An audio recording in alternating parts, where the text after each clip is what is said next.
Boa noite a todos. É com muita alegria que nós vamos dar continuidade aos nossos estudos espíritas, educação mediúnica, módulo 1, recomeçando depois desse período de descanso, de refazimento tão necessário para o nosso corpo físico.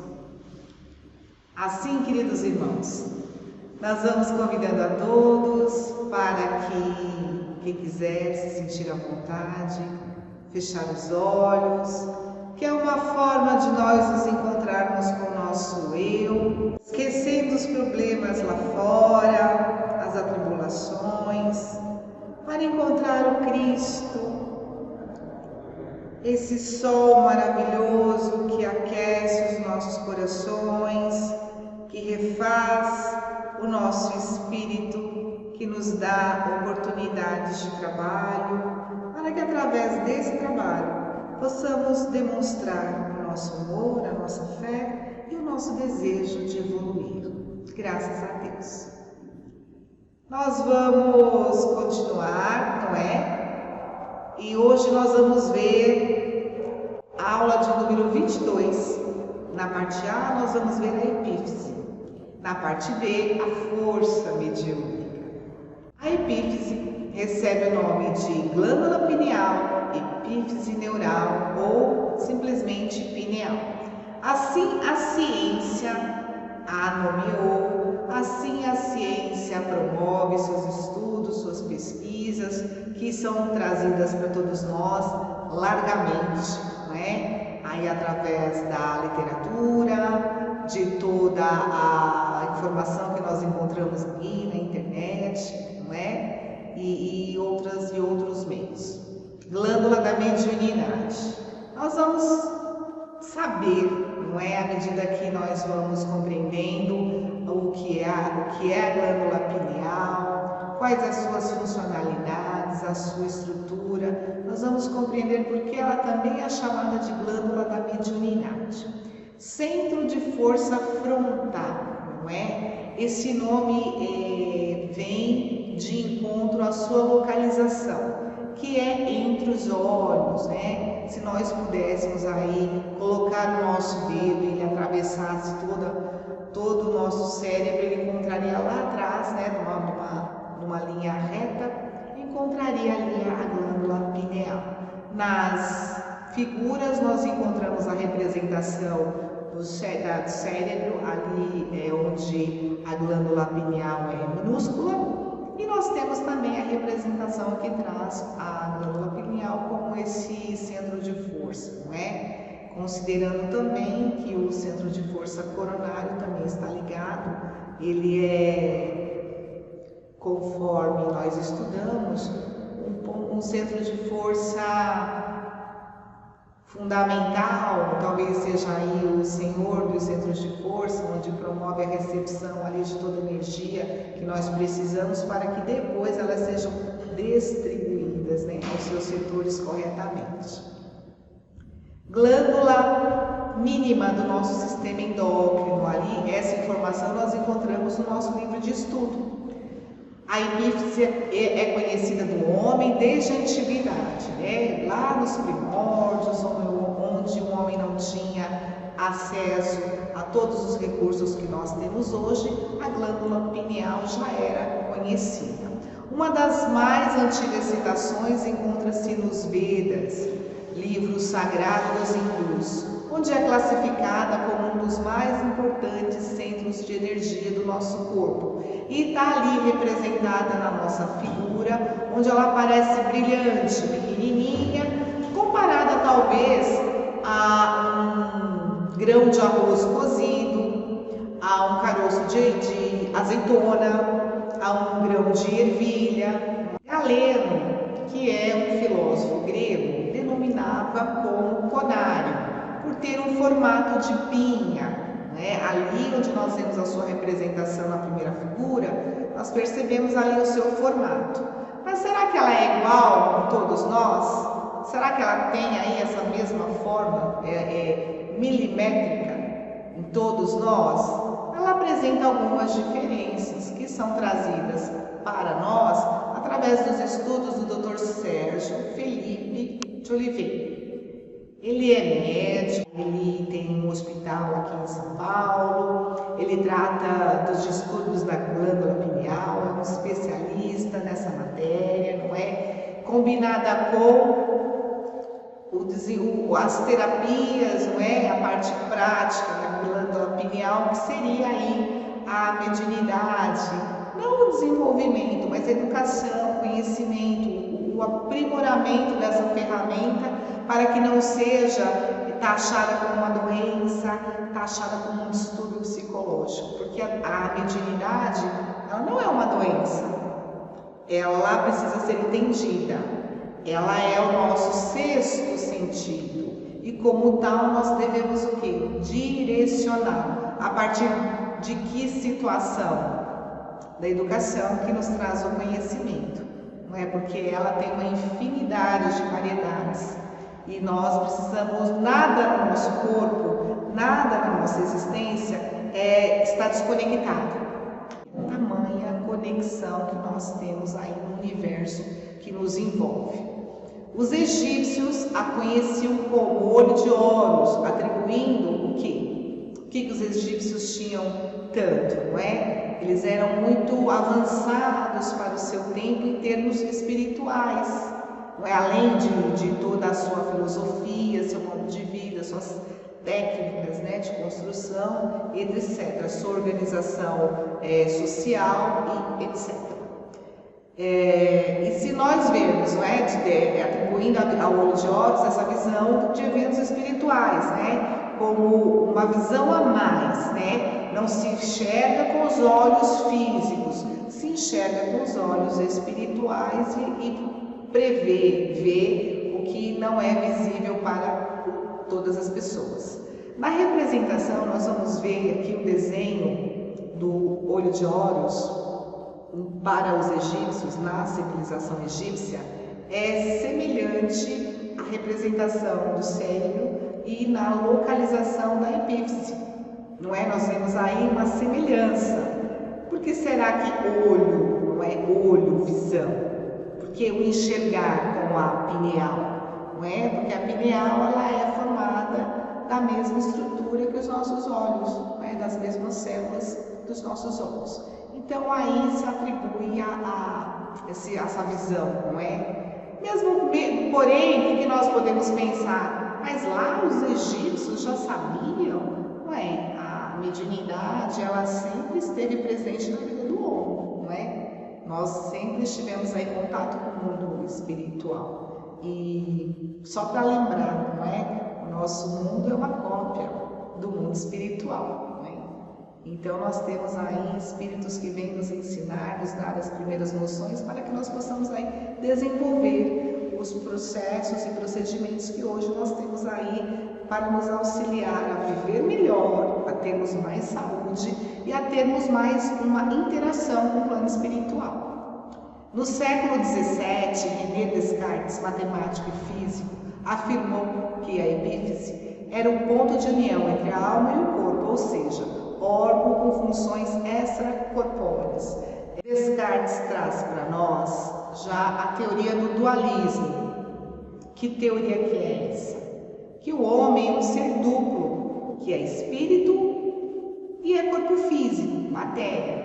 Mas para que haja uma união nessas duas substâncias, nesses dois elementos, precisa ter um elo. E esse elo Descartes trouxe para nós como sendo a pineal, não é? Como sendo a morada da alma. E aí nós temos nos nossos estudos que a glândula pineal ela não é exclusividade humana, pois está localizada também nos vertebrados inferiores. E neste caso, não só localização, mas também a função possui um caráter bem diferenciado. Não é? Vamos ver o que acontece. Nos vertebrados do sangue frio, ela exerce a função de órgão fotorreceptor. O que é isso? Ela recebe diretamente os raios solares. Por isso, muitos desses animais reagem rapidamente à mudança de cor devido à iluminação ambiental. Nós temos o camaleão, e acontece com ele no momento que ele recebe a luz, essa mudança de cor, não é? Em algumas espécies, a glândula pineal possui caráter duplo, componente intracraniano, o órgão pineal propriamente dito, e outro, um componente extracraniano, que se manifesta na parte exterior frontal da cabeça. É o caso do lagarto, que possui uma lente de como se fosse um terceiro olho, e é o que a gente vê nessa figura, parece um terceiro olho, não é? Nesses animais, a luz solar também traz a informação dos ciclos do dia, da noite, dos ciclos reprodutivos, para que eles possam ali acompanhar, não é, a natureza.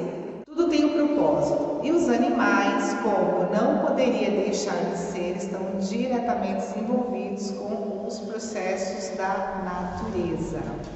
E tudo funciona muito bem na natureza, no reino animal, não é? Tudo é muito sincronizado, o cio, como eles caçam, né? Como eles procuram aí se abrigar, como eles percebem as mudanças dos ambientes e procuram aí novos locais para viver, né? Para habitar. Nos mamíferos essa estrutura é mais simples, a dupla origem ela permanece, não é? Só que ela não tem a função fotorreceptora, até mesmo em função da estrutura do animal, não é? Não tem como a luz do sol atingir diretamente a glândula pineal, né? Porém ela funciona aí com a questão hormonal, não é? Liberação de substâncias que fazem com que o animal tenha um momento de descanso, de vigília, não é? Que faz a regulamentação do ciclo de reprodução e etc. Funções da glândula pineal. Ela tem a função endócrina, na qual ela produz o hormônio melatonina, que é responsável pelo ciclo do sono, não é? À medida que vai escurecendo, essa glândula produz o hormônio da melatonina e o nosso cérebro entende que é hora de descansar. À medida que vai amanhecendo, que a luz vai chegando, né, vai nos envolvendo, nós vamos entrando no estado de vigília.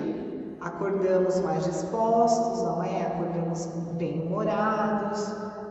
E às vezes não. Por quê? Antigamente, a expressão dormir com as galinhas, ela era muito adequada, porque não tinha luz elétrica, não tinha todos esses recursos que acabam tirando a nossa atenção de uma determinada maneira das questões do repouso físico, não é? Porque muitas vezes a noite chega, nós ficamos cansados, mas ficamos ali talvez envolvidos nos trabalhos, ou intertidos, não é, distraídos com o celular ou outros aparelhos aí que emitem essa luz branca que faz com que o nosso cérebro não desligue, fique sempre em alerta. E que prejuízo que isso pode nos trazer, não é? Muitos. Primeiramente, as questões que envolvem o repouso necessário para todos nós é o refazimento de energias, não é? Se nós não refazemos as nossas energias, nós vamos acordar estressados, vamos acordar com fadiga, vamos acordar destemperados, despreparados. E aí isso é uma reação em cadeia, não é isso? Uma coisa vai levar a outra, nós já vamos acordar talvez raivosos, né? Sem saber até mesmo por quê, com a sensação de que durante a noite um caminhão passou por cima de todos nós. E isso é um prejuízo para o nosso corpo físico, é um prejuízo espiritual para todos nós. Então nós devemos cuidar muito disso, porque toda função ela é necessária, ela é certa e específica para cada um de nós. Nós, à medida que nós vamos colocando coisas na nossa vida, não é? Nós vamos enchendo a nossa vida de tarefas, de compromissos, de facilidades, não é? Então, estamos aqui, estamos trabalhando em casa, mas quais limites que nós estamos colocando no nosso trabalho? Então, nós temos que pensar muito nisso. Ela tem a função também cronobiológica, não é? O que é isso? ela é o nosso relógio biológico, ela regula os ciclos do nosso organismo, né? O ciclo menstrual da mulher, o período de gestação, né? Essa glândula, como nós vamos nos aprofundando nos estudos. Porém, esse aprofundamento, ele não é total, porque nós estamos estudando a glândula pineal com olhar na sua atuação na mediunidade, não é? Só que sem esse olhar para a pineal como necessária, como fundamental, nós não conseguiríamos compreender os mecanismos que envolvem o intercâmbio mediúnico, não é? Controladora na reprodução, ativa na infância e inativa na puberdade, ou seja, na infância ela controla os hormônios da sexualidade para que eles não aflorem na criança antes do momento exato, né? Antes do momento certo. Quando vai chegando a puberdade, a criança vai atingindo seus 12 anos, essa glândula, a pineal, ela vai ficando inativa nessa questão sexual. Então, além dela ela liberar o hormônio melatonina, ela também é uma glândula que cuida da nossa parte sexual, não é? Então, ela fica inativa para que os órgãos sexuais eles consigam se desenvolver, o corpo da menininha, o corpo do menininho vai se transformando para que aí eles possam entrar nas fases adultas, não é? Aí já se encontrando como seres mais responsáveis. Sensorial, né? A glândula sensorial. Por quê? Porque ela capta ondas, as ondas magnéticas. Lembra quando a gente falou que entre nós aqui existe um mar de ondas? E nós somos uma antena, que nós vamos nos sintonizar com outras antenas ou com outras ondas magnéticas que estão de acordo com o nosso pensamento, entendimento, sentimento, que nós vamos estar juntos por afinidade e sintonia.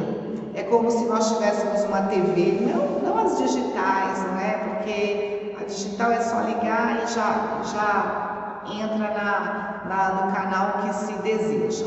Vamos pensar naqueles televisores antigos onde tinha um seletor que nós tínhamos que ficar ajustando, não é? Para que entrasse ali no canal que nós estávamos querendo assistir. Muitas vezes o que acontecia? Naquela TV apareciam duas imagens simultâneas, duas vozes, não é? E qual que nós deveríamos assistir? Não é? Até colocar o seletorzinho ali no local adequado, acontecia aí um tempo. Às vezes até nós não conseguimos, tínhamos que recorrer ao bom e velho bombril lá em cima da antena. Os mais jovens não vão saber, não é? Mas isso acontece conosco, não é? Nós estamos nesse mar de ondas e nós vamos nos sintonizar. A mediunidade traz a condição de uma antena sintonizar dois canais, desde que eles tenham afinidade, não é?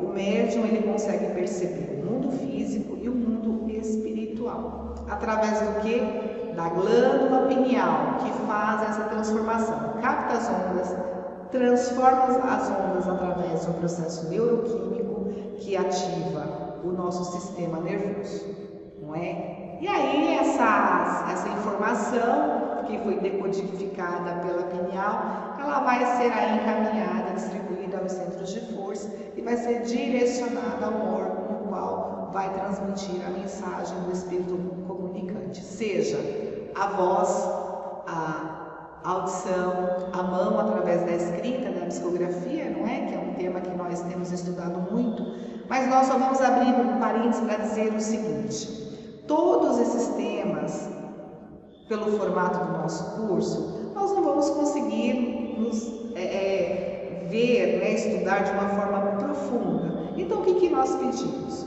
Que todos, não é? Todos busquem aí mais informações e se nós tivermos alguma outra informação que possa contribuir, né, com esse momento nosso que é tão gostoso, essa troca de informações, que coloque no chat para nós, não é? Sabe se já teve alguma outra aula, se já ouviu alguma palestra, se já teve algum distúrbio, não é, de sono ou alguma outra coisa, porque muitas vezes, né, em muitos momentos da nossa vida, nós somos encaminhados aí para o médico endocrinologista, não é? Para que dê um acerto, né, um direcionamento aí para nossas glândulas responsáveis por esse sistema. Lembrando que a pineal está aí no topo da organização. Esse é o estudo trazido pelo Dr. Sérgio. Lógico que nós estamos colocando só uma pequena parte. Ele traz para nós a glândula pineal no seu interior, não é? Um raio-x da glândula pineal, onde ele faz esse corte para mostrar o que há em seu interior. Aqui nós temos a glândula pineal, só é possível fazer esse exame de uma pessoa desencarnada, não é? Não há condição de se fazer essa análise aí em pessoas vivas. Então aqui nós temos a glândula pineal, não é? Nasceu no seu estado, vamos dizer, natural. E vamos observar aqui a glândula pineal inteira, depois no seu interior, não é? Como se tivesse sido cortada ao meio. O Dr. Sérgio nos traz que no interior da glândula pineal existem cristais de apatita, que são responsáveis pela captação das ondas eletromagnéticas. Esses cristais são calcificações, mas essas calcificações, elas não nos prejudicam, não são calcificações como uma pedra no rim, a pedra na vesícula, não, elas fazem parte ali do sistema da glândula pineal. E o que o Dr. Sérgio observou? A concentração de cristais no interior da glândula pineal define a capacidade de captação magnética, ou seja, se o indivíduo, né, se ele possui grande quantidade de apatita, mais sensível à mediunidade ele será, ou seja, mais a sua mediunidade será ostensiva. Quanto menos cristais, menos sensível ela será. Será um sensitivo, não é? Vamos dizer assim. Mas não terá a capacidade mediúnica mais profunda, mais ostensiva. Mas se todos nós, como trouxe Allan Kardec na codificação, especialmente no Livro dos Médiuns, não é? Somos mais ou menos médiuns, porque percebemos a influenciação espiritual em maior ou menor grau, não é? Somos considerados médiuns. Essa função, que é uma faculdade orgânica, ela deve originar-se de uma função orgânica, de algo que exista no corpo físico, que seja inerente a todas as criaturas, né? Então, a espiritualidade, ela trabalha na glândula pineal através desse condutor, que são os cristais de apatita. No livro Missionários da Luz, no capítulo 1 e 2, capítulo 1 ele traz o psicógrafo, não é? O que acontece numa reunião mediúnica, onde existem vários médiuns, e aí ele fala do comportamento, ele fala para nós como os médiuns se preparam. Isso nós sabemos, porque nós já estudamos, não é? A importância da preparação do ambiente, nós já sabemos que o trabalho espiritual, não é? A reunião espírita, quando ela acontece no mundo físico, no dia e na hora designados, ela já começou a sua preparação muito antes. Muito antes nós já estamos sendo visitados pelos espíritos, pelos irmãos que vão dar sua comunicação, estão se aproximando de nós, aqueles irmãos que nós vamos fazer o socorro. E para que isso aconteça, nós temos que dar um ambiente preparado. Então, André Luiz, no livro Missionários da Luz, ele conta para nós tudo o que acontece com minúcias. O primeiro capítulo é o psicógrafo, o segundo capítulo é a epífise, não é? André Luiz traz para nós ele traz de uma forma muito bonita, muito clara, né, a importância e todos os nuances da epífise durante o processo mediúnico. Nós vamos ler alguns trechos, mas quem não leu esse livro, procure ler, não é? Ele traz muitos conhecimentos, traz muitas informações importantes para o nosso desenvolvimento mediúnico. Porque a mediunidade, ela precisa que nós a aprimoremos.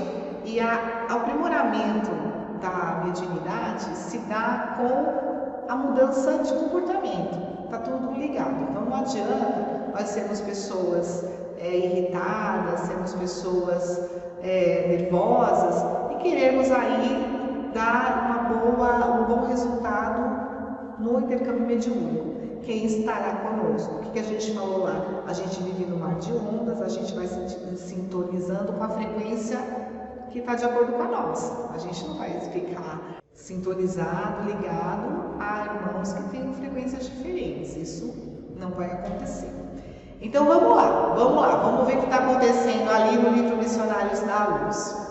No exercício mediúnico de qualquer modalidade, a epífise desempenha o papel mais importante.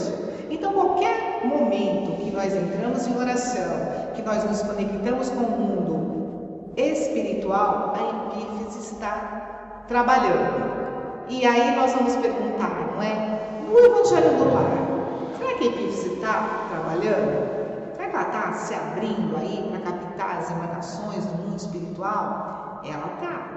E o que nós devemos fazer nesse momento? Transformar em remédio para nós e para todos que estão ali, não é? Nós estudamos que nós não devemos dar passividade, não é o local, mas a interação mediúnica, ela acontece. E para que ela aconteça de uma forma ordenada, organizada, nós precisamos estar em equilíbrio. Por meio de suas forças equilibradas, a mente humana intensifica o poder de emissão e recepção de raios peculiares à nossa esfera.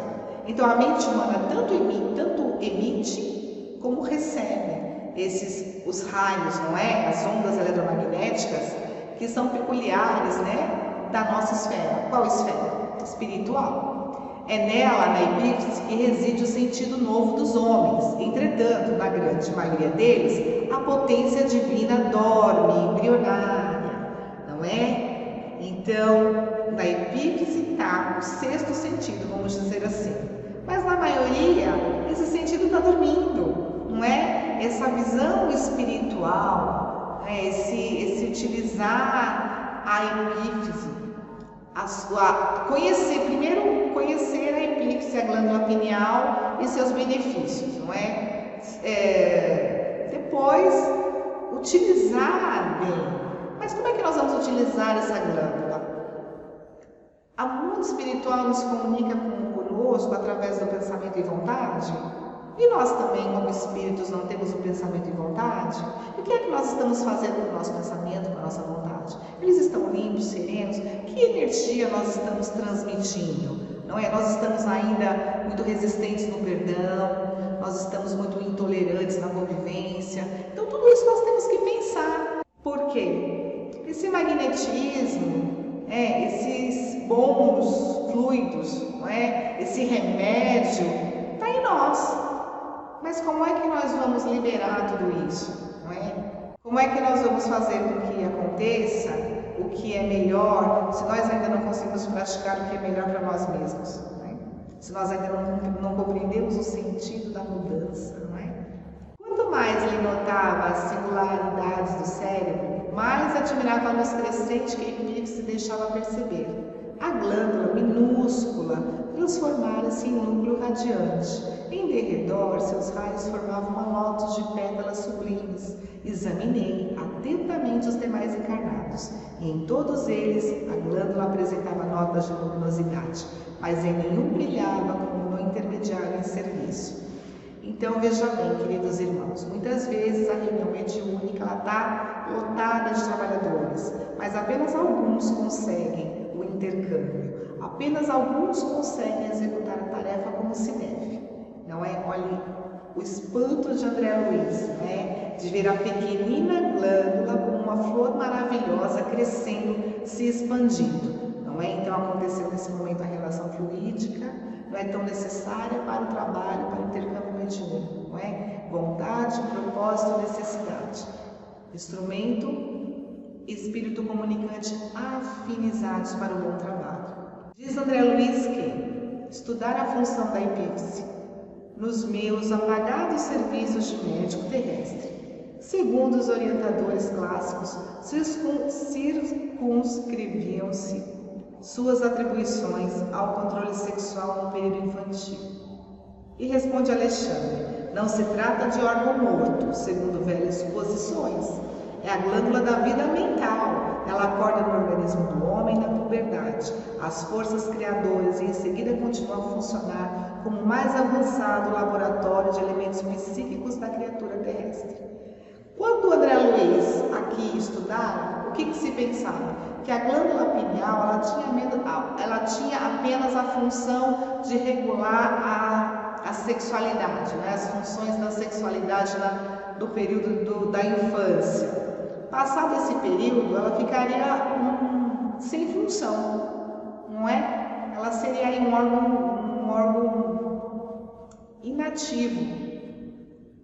Mas Alexandre diz que não é? Ela é a glândula da vida mental, então ela acorda as energias criadoras, né? Nesse laboratório de elementos psíquicos. Então, onde está esse laboratório?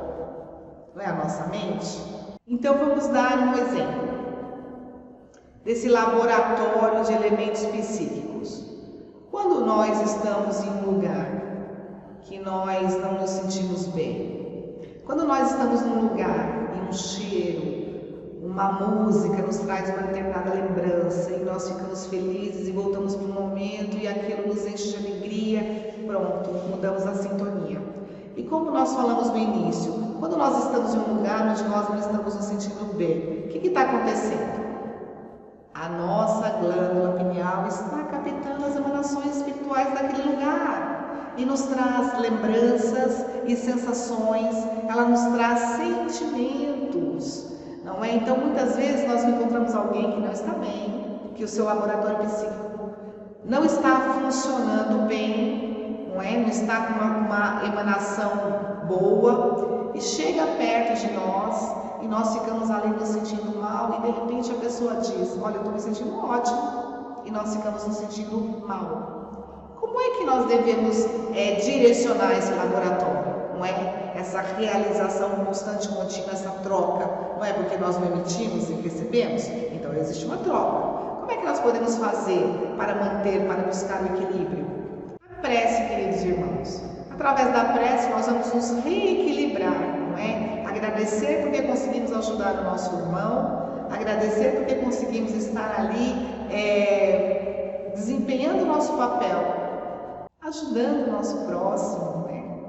Por aquelas razões que um dia nós vamos saber, nada é por acaso. Então muitas vezes, se alguém chega perto de nós e nos deixa mal, e nós falamos: eu não quero mais falar com aquela pessoa, eu não quero mais ir naquele lugar, nós estamos errando, porque nós somos esse laboratório vivo, não é? De energias positivas, de renovação. Se nós vamos a um lugar e o lugar não está com uma vibração boa, que importa o lugar, importa nós, não foi isso que Cristo disse? Que importa a eles? Segue-me tu, fique em paz. Então esse exercício nós temos que fazer, não é? Nós temos que deixar a nossa glândula pineal limpa. E como isso deve acontecer? Não é? Esse preparo para o trabalho, não só na casa espírita, mas sempre nós sendo instrumentos, sempre nós sendo verdadeiros no amor. Fomos criados simples e ignorantes, simples no conhecimento, ignorantes na moral, para que através dos tempos nós fôssemos aí nos equipando, não é? Dessas ferramentas maravilhosas para alcançar o quê? A luz, para alcançar o quê? Não a luz física, mas a luz interior, para que em qualquer lugar que nós estivermos, nós consigamos levar a paz, nós estejamos em paz, queridos irmãos, não é? Porque como que nós vamos conseguir ajudar se nós não estivermos bem, não é?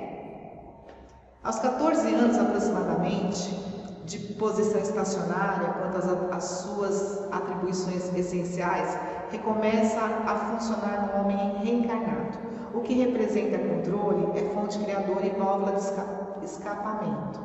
A glândula pineal reajusta-se ao concerto orgânico, reabre seus mundos maravilhosos de sensações e impressões na esfera emocional. Entrega-se à criatura a recapitulação da sexualidade, examina o inventário de suas paixões vividas noutras épocas, que reaparecem sob fortes impulsos. Então, quando nós estamos aí entrando nessa fase de adolescência, o que acontece? É uma fase difícil, não é? É uma explosão hormonal, é uma mudança de comportamento que nós, adultos, muitas vezes não conseguimos aí entender. Mas a glândula pineal, nesse momento, ela traz à tona todas as emoções, aquele conjunto de emoções, de acontecimentos, de sensações que nós tivemos lá atrás, em outras vidas. E aí, o jovem, o adolescente, não sabe muito bem como lidar com isso. E aí acontecem as mudanças, não é? Se dava tão bem com os pais, de repente não quer mais ouvir, não quer mais falar. Tudo isso, meus irmãos, é um desenvolvimento, não é? É o funcionamento da glândula pineal. Poderíamos, em outro momento, falar sobre essa questão dos jovens, não é? Essa mudança de fase, né? Como agir. Mas o Cristo já nos deu todas as respostas, não é? Ama, não é isso? Ama. E Paulo de Tarso também trouxe, né, em sua pergunta, o que eu faço com essas pessoas que estão aí a perseguir, a caluniar, a agredir? Ama, espera e confia. Ela preside aos fenômenos nervosos da emotividade, da emoção, como órgão de elevada expressão no corpo etéreo, perispírito, desata de certo modo os laços divinos da natureza, os quais ligam as existências umas às outras, na sequência de lutas pelo aprimoramento da alma e deixa entrever a grandeza das faculdades criadoras que a criatura está investida. Então, através dessas nossas lembranças, nós vamos conseguindo controlar os nossos impulsos, vamos conseguindo conviver melhor com aqueles irmãos que no passado nos trouxeram aí algumas dificuldades. E da mesma forma, não é? Nós que causamos dificuldades aí aos nossos irmãos.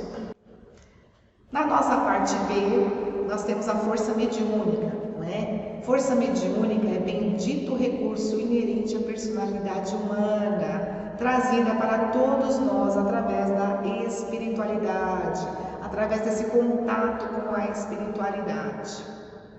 Como tudo em nossa vida, é necessário se faz que façamos bom uso daquilo que possuímos.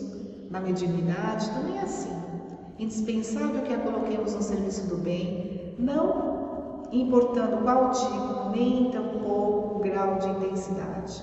O importante é que coloquemos a força medianímica em favor do próximo, no trabalho constante para a nossa renovação, e ainda que sejamos imperfeitos. Então, meus queridos irmãos, todo o trabalho que nós formos executar, nós temos que executar com amor. Nós temos que fazer o melhor possível, o melhor que está ao nosso alcance. Aqui a lição nos diz, né? Ainda que sejamos imperfeitos, nós podemos fazer o trabalho da melhor maneira possível. Nós podemos executar a mediunidade, o intercâmbio, auxiliar o próximo, compreender a nossa proposta de vida diante de todo esse cenário que se apresenta para nós hoje, não é? A família, o trabalho, as amizades, os relacionamentos, não é? O mundo na sua totalidade. Como é que nós estamos olhando tudo isso? Acreditando que somos imperfeitos e por isso não podemos dar mais do que aquilo que já estamos dando? Ou acreditando que apesar de imperfeitos nós podemos fazer muito mais, nós podemos melhorar a cada dia um pouco, nós podemos tentar compreender cada dia um pouco mais. Assim também vamos nos compreender a cada dia, não é? Fica sempre um pouco de perfume nas mãos daquele que oferece rosas, não é? No livro Pão Nosso, Emmanuel traz para nós um ensinamento muito importante. A criatura necessita indagar-se de si mesma o que fazer, o que deseja, a que propósitos atende e a que finalidade se destina. faz-se indispensável examinar-se, emergir da animalidade e erguer-se para senhorar o próprio caminho. Então, o que nós queremos? O que nós estamos fazendo aqui? Por que estou estudando? Não é? Por que quero compreender a mediunidade? Por que quero frequentar uma casa espírita? Por que quero me dedicar aos serviços de colaboração ao próximo? Tudo isso nós devemos fazer. Fazer os questionamentos a nós mesmos, saber as respostas, porque tudo acontece a partir de nós, não é? Claro que estamos aí envolvidos nas forças exteriores, que muitas vezes, em função de um acontecimento, nós tomamos determinadas atitudes, não é? Às vezes boas, às vezes não tão boas, mas nós temos que fazer o que nós pensamos, o que nós entendemos como certo, como melhor, como bom, como aquilo que está ao nosso alcance, como aquilo que nós nos comprometemos com Cristo, lembrando dele a todo momento. É claro que a vida física ela massacra cada um de nós na sua forma bendita, porque a vida física é um presente para todos nós, não é? Que mérito teríamos se não tivéssemos dificuldades a superar? Mas devemos saber o que nós estamos fazendo. Para isso, a doutrina dos Espíritos nos traz a fé raciocinada, para sabermos, para sentirmos e executarmos. A tarefa nos espera, reconheçamos nossas limitações, aceitando-a, continuando o trabalho com gratidão e alegria, não é? A tarefa nos espera, nós temos nossas limitações, muitos dias não são fáceis, muitos dias nós estamos desesperados, estamos aí em desequilíbrio, mas devemos ter sempre, meus irmãos, o pensamento de gratidão e a ação da alegria, porque se nós assim não fizermos, tudo que acontece vai ser em vão. Então a tarefa está aí, nós temos as nossas imperfeições, as nossas dificuldades, mas temos o nosso irmão para nos ajudar, mas temos a espiritualidade para nos acompanhar, para nos fortalecer. Temos tudo, queridos irmãos. E temos o Cristo a nos esperar, não é? Disse: vinde a mim. Então vamos até Ele, não é? Chegamos ao final da nossa aula, dessa nossa troca, não é? De informações, de conhecimento. Espero que todos tenham conseguido aí captar, através da sua opinião, o que ela é, a sua importância, para que nós possamos deixá-la sempre em equilíbrio, sempre muito brilhante, sempre muito pronta para trabalhar, para que nós possamos utilizá-la como um sexto sentido maravilhoso, um sexto sentido que atravessa continentes, que nos aproxima dos nossos irmãos e nos faz ser úteis o tempo todo, não é verdade? Então nós vamos deixar a tarefinha para todos. Comente o que você entendeu sobre a força mediúnica, suas palavras, do seu jeito, dando seus exemplos, não é? E muito obrigada, queridos irmãos. Os temas requerem de nós aprimoramento, pesquisa. Nós estamos aqui para um auxiliar o outro, porque juntos somos mais fortes. Adoramos esse momento, porque dentro da nossa vibração nós podemos estar próximos, podemos abraçar cada um e dizer o quanto são importantes para todos nós, o quanto são importantes na obra do Cristo. Que o Senhor Jesus, nosso irmão, possa derramar sobre todos nós a sua misericórdia, para que ela possa nos fortalecer, para que possamos desempenhar as nossas tarefas com amor, com alegria, em toda parte. Graças a Deus e até uma próxima oportunidade.